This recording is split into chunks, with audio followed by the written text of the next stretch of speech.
বাছারা দরজা খোল, আমি তোদের মা বন থেকে সবার জন্য জিনিস এনেছি।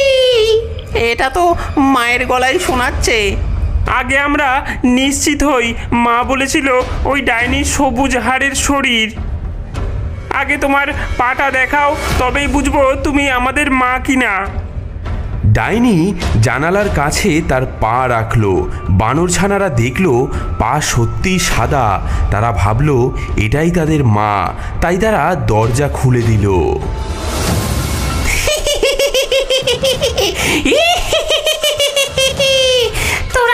তোরা এবার কি করবি?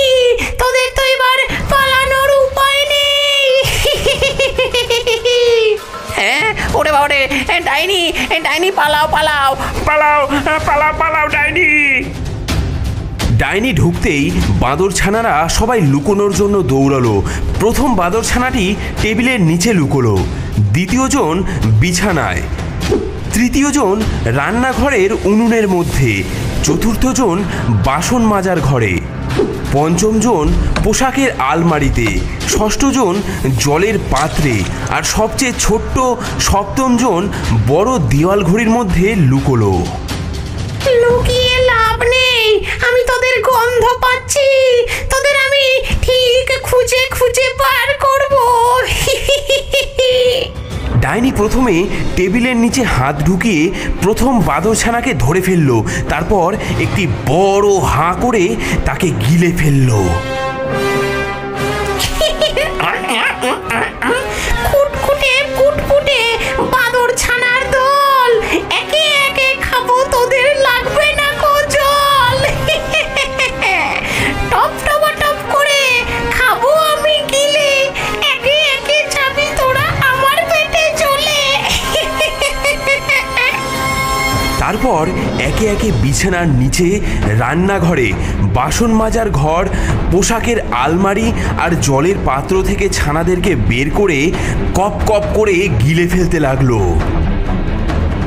ছানারা মায়ের নাম ধরে কাঁদতে কাঁদতে চলে যাচ্ছিল ডাইনির পেটে। মা মা বাঁচাও বাঁচাও বাঁচাও বাঁচাও। কি স্বাদ, কি স্বাদ! বহুদিন পর এত সুস্বাদু খাবার খেলাম। কিন্তু সবচেয়ে ছোট্ট ছানাটিকে ডাইনি খুঁজে পেল না।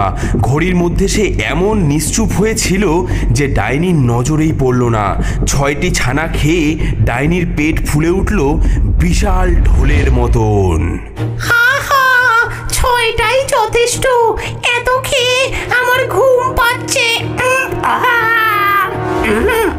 বাকি একটাকে পরে খুঁজে বের করবো। ডাইনি ভরা পেট নিয়ে হেলতে দুলতে বাড়ি থেকে বেরিয়ে কুটিরের পাশের গাছতলায় গিয়ে শুয়ে পড়ল। ভোরের আলো ফুটতে না ফুটতেই সে ঘুমিয়ে পড়ল। তার নাক ডাকার শব্দে গাছের ডালপালাও কাঁপতে লাগলো।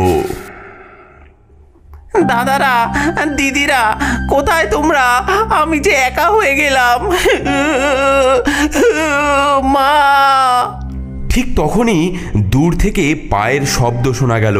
বনের মধ্যে দিয়ে বাদরমা ফিরছিল ঝুড়ি ভর্তি ফল নিয়ে। কুটিরের দরজা ভাঙা দেখে সে দৌড়ে এলো। বাছারা, বাছারা, কোথায় কোথায় তোরা? আমি ফিরে এসেছি, তোরা কোথায়? মা মা, আমি এখানে। ঘর এমন এলোমেলো কেন? আর আমার অন্যান্য ছানারা কোথায়? মা, সেই ডাইনি এসেছিল, সে অন্য সবাইকে খেয়ে ফেলেছে। আমি ঘড়ির মধ্যে লুকিয়েছিলাম বলে সে আমাকে খুঁজে পায়নি।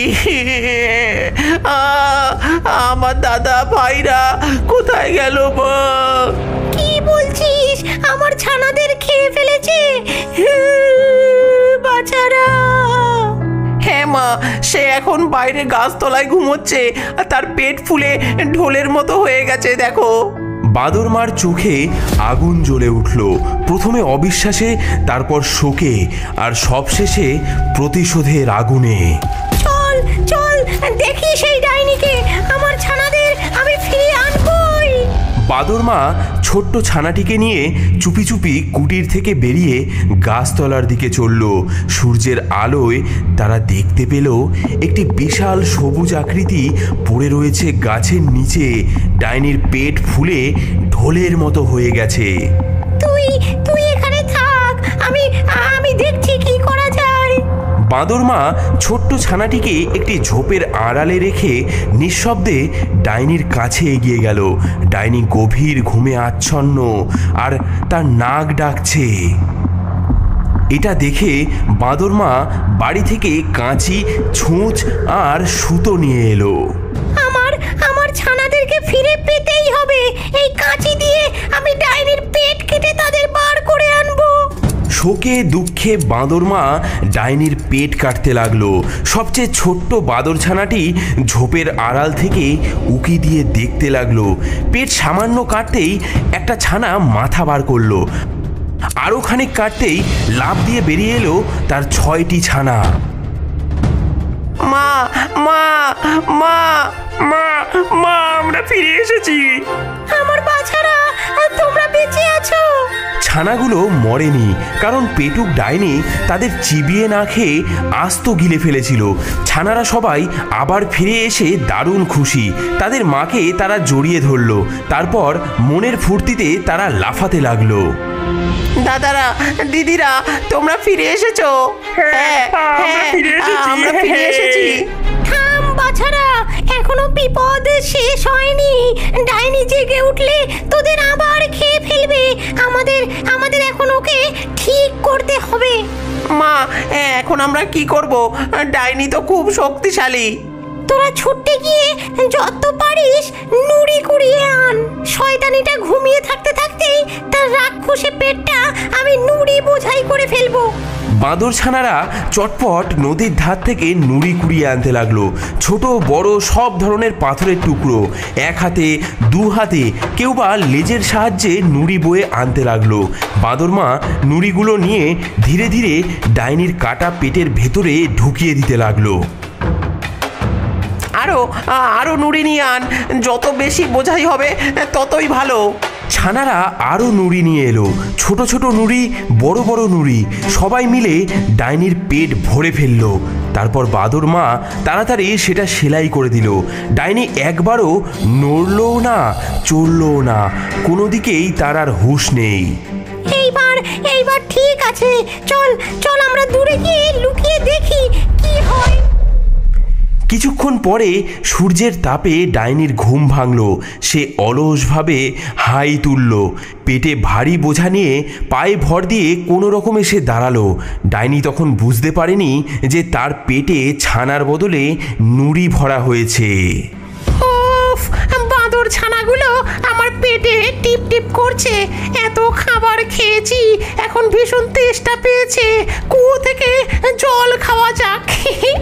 ডাইনি ধীরে ধীরে হেলতে দুলতে হাঁটতে শুরু করলো। কিন্তু যেই না সে হাঁটতে শুরু করেছে, অমনি তার পেটের মধ্যেকার নুড়িগুলো উঠল মরমর খড়খড় করে। দারুণ অবাক হয়ে সে চেঁচিয়ে উঠল। পেটের মধ্যে ঘর ঘর খড় খড় করছে, ওসব কি?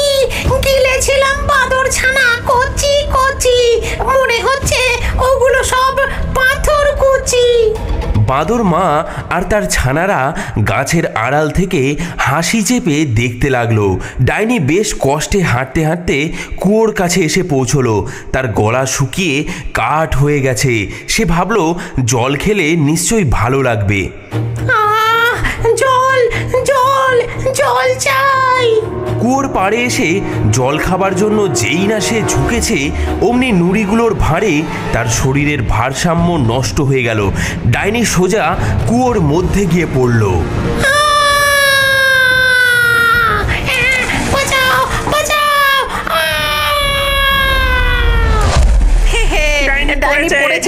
ডাইনি পড়েছে। মহাফুর্তিতে 7টি বাঁদর ছানা কুয়োর চারপাশে নাচ করতে লাগলো।